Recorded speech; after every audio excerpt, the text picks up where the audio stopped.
करना पड़ेगा। अपने बच्चों को जो सत्संग में लाया होता तो कितना अच्छा होता, तो कितना अच्छा होता। अपने बच्चों को जो सत्संग में लाया होता तो कितना अच्छा होता, तो कितना अच्छा होता। घर में उनका सद्व्यवहार सिखाया होता, घर में रहने का सद्व्यवहार सिखाया होता तो कितना अच्छा होता, तो कितना अच्छा होता। अपने बच्चों को जो सत्संग में लाया होता तो कितना अच्छा होता, तो कितना अच्छा होता। माता को मम्मी या मम्मा कहा मैंने, माता को मम्मी या मम्मा कहा मैंने, अपने को डैडी और डैडी बताया मैंने, अपने को डैडी और डैडी बताया मैंने। यदि माता पिता के ऋण को गिनाया होता, यदि माता पिता के ऋण को गिनाया होता तो कितना अच्छा होता, तो कितना अच्छा होता। अपने बच्चों को जो सत्संग में लाया होता तो कितना अच्छा होता, तो कितना अच्छा होता। और जब कहते हैं अपने बच्चों को सत्संग में लाया करो तो कहते जी सत्संग से बच्चों की पढ़ाई में डिस्टर्ब हो। सत्संग तो बुढ़ापे में देखेंगे, बचपन से नहीं। अच्छा, पोलियो की दवा बचपन में पिलाते हो या 55 में पिलाते हो? बचपन में।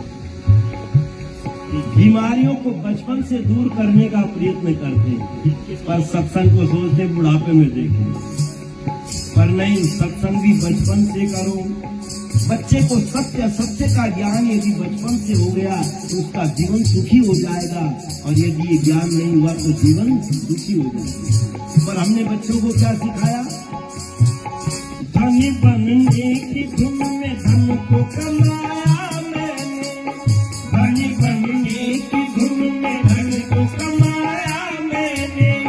कभी बच्चों को बुराई से न बचाया मैंने, कभी बच्चों को बुराई से न बचाया मैंने।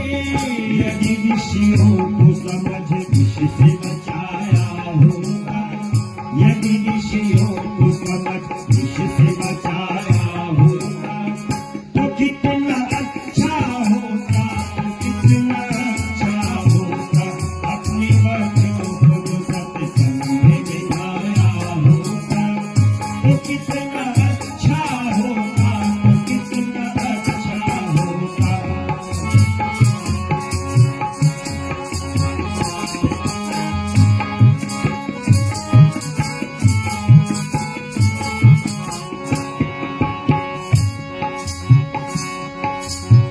लुट चुका सब कुछ जब होश मुझे तब आया, लुट चुका सब कुछ जब होश मुझे तब आया।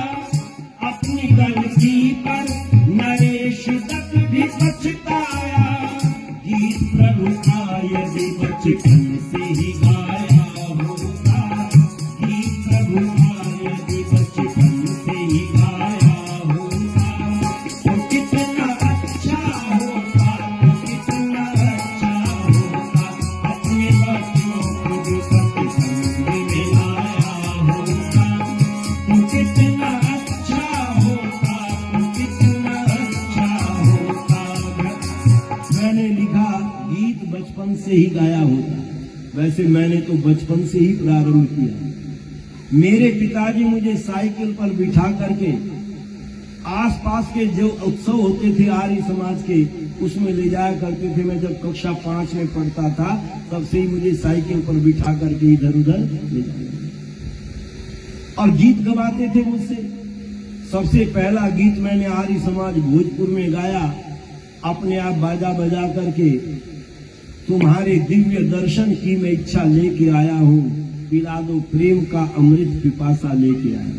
और किनके सामने सुना है? कुंवर सुखलाल जी, जो आर्य जगत के बहुत प्रसिद्ध भजनोपदेशक थे, उनके सामने मैंने इस गीत को सुना। पर मैं आपसे कहता हूं, यदि बचपन से बच्चों के अंदर उन संस्कारों को डालने का प्रयत्न करोगे, ये नहीं हो सकता कि प्रभाव न पड़े। पर आजकल हमसे कुछ लोग कहते हैं, जब हम बच्चों से पूछते हैं, बताओ तुम अपने माता पिता का कहना मानते हो या नहीं मानते, तो बच्चे हाथ उठा करके कहते हैं हम माता पिता का कहना मानते हैं। और जब बूढ़ों से पूछते हैं, तुम्हारे बच्चे तुम्हारा कहना मानते हैं या नहीं मानते, तो क्या उत्तर देते हैं? अजी कौन किसका कहना मानता है, अब तो कलयुग है। अच्छा बताओ फिर दोनों में से झूठ कौन बोल रहा है? बच्चे झूठ बोल रहे हैं या बूढ़े झूठ बोल रहे हैं? निर्णय करना पड़ेगा ना, क्योंकि बच्चे तो सच्चे होते हैं, बच्चे मन के सच्चे, बच्चे तो झूठ नहीं बोलते। तो आप कहेंगे फिर बूढ़े झूठ बोल रहे हैं। हमने कहा नहीं, बूढ़े भी झूठ नहीं बोलते। बुढ़ापे में भी लोग कहने लगते हैं, भाई साहब काहे का झूठ बोलना, 2 दिन की जिंदगी है, अब काहे को झूठ बोलना। बुढ़ापे में भी लोग सच्चाई पर आ जाते हैं। तो फिर एक व्यक्ति कहने लगा तुम झूठ बोल रहे हो, दो में से एक ने एक तो झूठ बोलेगा, दोनों तो सत्य बोल नहीं सकते। मैंने कहा दोनों ही सत्य बोल रहे हैं, और मैं सिद्ध करके आपको दिखाऊंगा, बच्चे भी सही कह रहे हैं और बूढ़े भी सही कह रहे हैं। हमने जब बूढ़े से पूछा तुम्हारे बच्चे तुम्हारा कहना मानते हैं, तो एक ही उत्तर मिला कि मेरे पुत्र कहना नहीं मानते हैं, कारण है क्या ये नहीं जानते हैं। पुत्र कहना नहीं मानते हैं, कारण है क्या ये नहीं जानते हैं। नहीं जिनको जीवन में सत्संग भाया, देखी फिल्म या सीरियल दिखाया, नहीं जिनको जीवन में सत्संग भाया, देखी फिल्म या सीरियल दिखाया, अच्छाई बुराई पहचानते हैं, इसीलिए कहना नहीं मानते हैं। पुत्र कहना नहीं मानते हैं, कारण है क्या ये नहीं जानते हैं। अच्छा मैं आपसे पूछना चाहता हूँ, आपको सत्संग अच्छा लगता है या सिनेमा अच्छा लगता है? सत्संग में तो लोग टाइम देखने लगते हैं, बहुत टाइम हो गया, और सिनेमा में 3 घंटे का पता ही नहीं चलता कब बीत जाते हैं। सत्संग अच्छा नहीं लगता, और सत्संग को लोग जानते भी नहीं सत्संग होता क्या है। एक व्यक्ति से हमने पूछा, भाई साहब सत्संग किसको कहते हैं? तो उन्होंने कहा जहां बाजा ढोलक लेकर के गीत गाए जाए उसका नाम सत्संग है। आप भी यही मानते होंगे? केवल बाजे ढोलक से गीत गाने का नाम सत्संग नहीं है, ये भी सत्संग हो सकता है। पर आप कहेंगे फिर सत्संग क्या है? अच्छा गीत तो हिजड़े हर रोज गाते हैं, हथेली बजा करके हर रोज गीत गाते हैं, तो क्या वे सत्संग करते हैं? बधाई देते हैं। ये कहने लगे जी ऐसे गीत गाने का नाम सत्संग नहीं है। तो हमने कहा और कैसे गाए? तो उन्होंने एक पहचान दी, वो पहचान आपको भी याद होगा, जिस भजन में राम का नाम न हो उस भजन को गाना ना चाहिए। जिनमें राम का नाम आए तो सत्संग है, और राम का नाम न आए तो सत्संग नहीं। पर मैं आपको बहुत से गीत ऐसे सुना दूंगा जिनमें राम का नाम आए, क्या आप उनको सत्संग कहेंगे? आपने सुन रखे हैं वैसे, केवल याद दिलाऊंगा, राम तेरी गंगा मैली हो गई। अच्छा बताओ ये सत्संग है? मैं क्या करूं राम मुझे बुढ़ा मिल गया, ये तो पक्का सत्संग होगा। मैं लुट गया राम दुहाई, इसमें भी राम का नाम आ रहा है। नथुनिया ने हाय राम बड़ा दुख दीना, इसमें भी राम का नाम है। और एक गीत ऐसा जिसमें राम का नाम भी और श्याम का नाम भी है, वो तो पक्का सत्संग होगा। दम मारो दम मिट जाए गम, बोलो सुबह शाम हरे कृष्णा हरे राम, ये तो पक्का सत्संग होगा।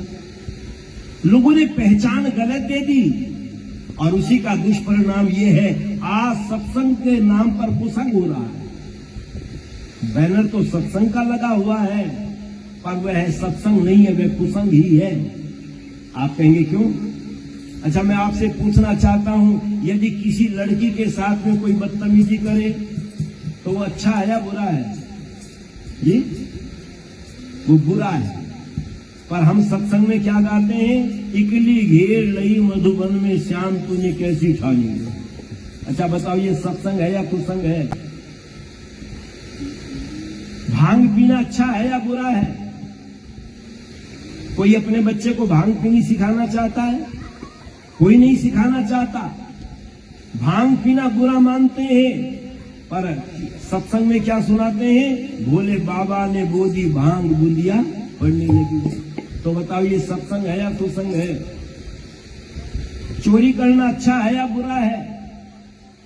आप कहेंगे चोरी करना बुरा है, वेद में भी मना किया है, चोरी नहीं करनी चाहिए।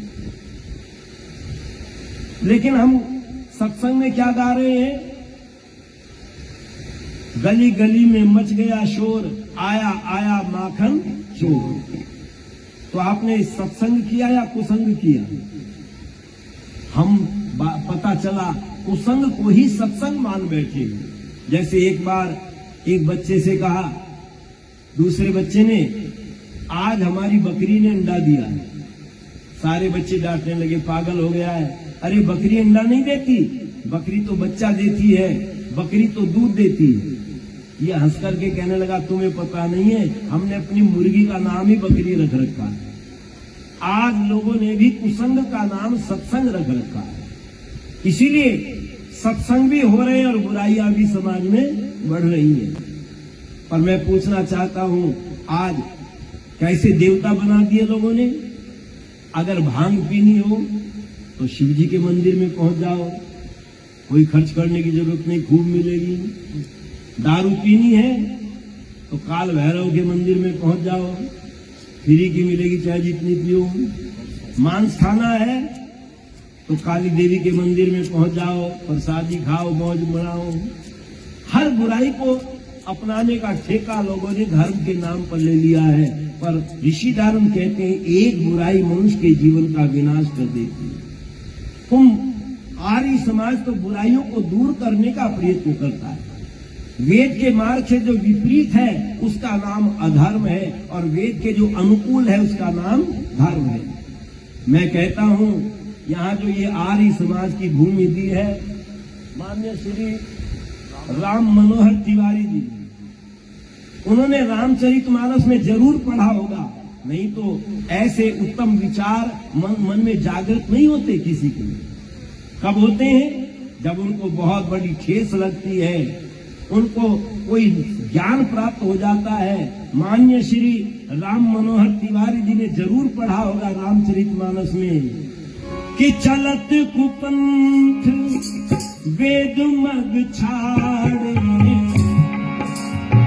चलत कुपंथ वेद मग छाड़े, कपि कटेवर कली मग भारे, कपि कटेवर कली मग भारे।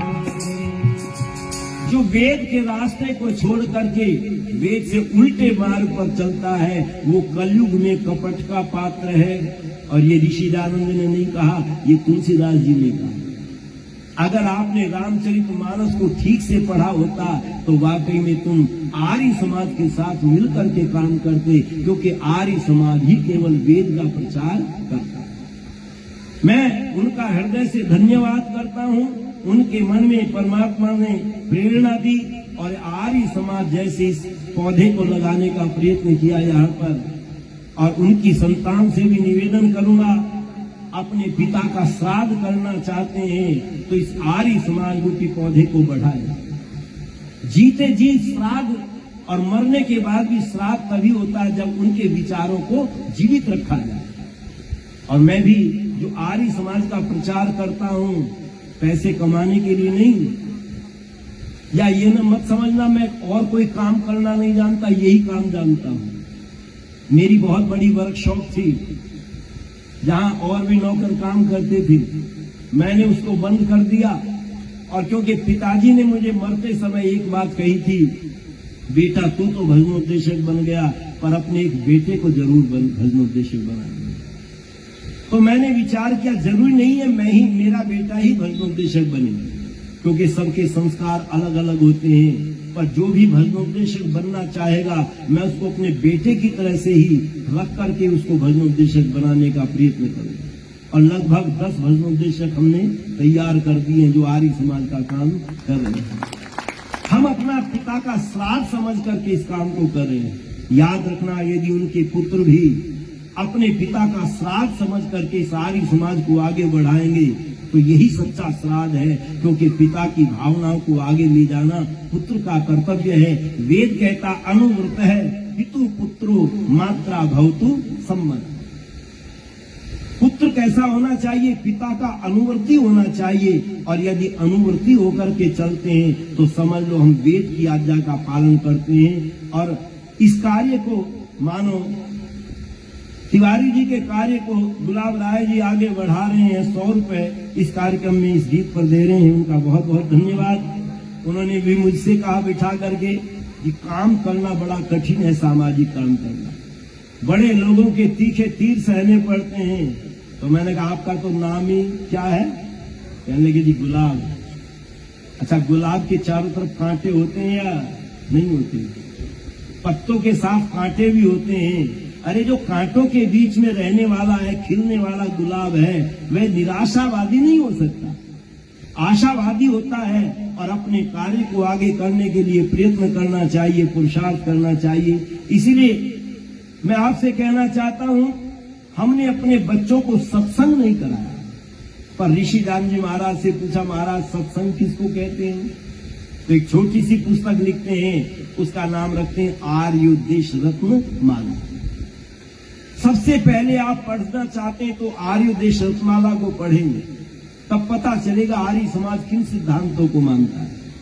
वहां पर आता है सत्पुरुष परमात्मा को सच्चित आनंद कहते हैं। परमात्मा सत्य स्वरूप है और जो परमात्मा के सत्य विद्या को अपने जीवन में धारण करता है, क्योंकि वेद सब सत्य विद्याओं का पुस्तक है, और जो वेद को अपने जीवन में धारण करता है उनको सत्पुरुष कहते हैं। और जो सत्पुरुषों का संग करते हैं उनका नाम क्या होता है? सत्संग होता है। इसलिए ऋषिदान जी लिखते हैं, सत्य के ग्रहण करने और असत्य के छोड़ने में सर्वदा उद्यत रहना चाहिए। जो व्यक्ति सत्य को स्वीकार करता है और झूठ को जीवन से छोड़ देता है, समझ लो उसने सत्संग कर लिया है। और यदि झूठ में भी सत्वचन महाराज और सत्य में भी सत्वचन महाराज, समझ लो इसने सत्संग नहीं किया। सत्य असत्य का निर्णय करें और जो सत्य है उसको जीवन में धारण करें और जो असत्य है उसको जीवन से निकाल दें। समझ लो आपने सत्संग कर लिया है। जिस दिन बच्चों को सत्य असत्य का ज्ञान हो जाएगा उस दिन जीवन सुखी हो जाएगा। लेकिन हमने क्या किया कि मेरे पुत्र कहना नहीं मानते हैं, कारण है क्या ये नहीं जानते हैं। नहीं मानते हैं, कारण है क्या ये नहीं जानते हैं। नहीं जिनको जीवन में सत्संग भाया, देखी फिल्मिया सीरियल दिखाया, अच्छाई बुराई ना पहचानते हैं, इसीलिए कहना